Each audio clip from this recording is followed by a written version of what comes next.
Hi, I'm Melanie Calusi, president of Bridger Financial Group.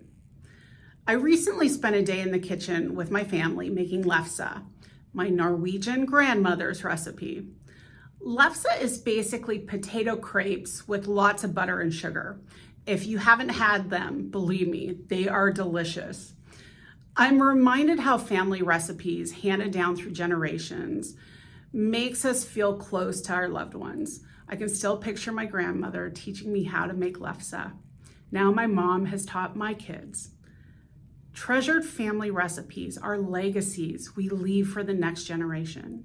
Financial security is also a meaningful legacy to gift to our loved ones. Many of my clients share their hopes and dreams for their children, grandchildren, and great-grandchildren.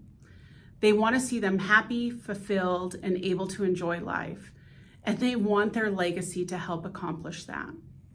We refer to this as multi-generational planning. Like any good recipe, multi-generational strategies involve many ingredients, but in general, they accomplish several objectives. For instance, preserving and growing your wealth across generations, transferring your wealth while minimizing tax implications, ensuring a family business stays in the family. Have you considered the impact you'll have on future generations? Leaving your loved ones financially better off is a legacy as priceless as a time-worn, treasured family recipe.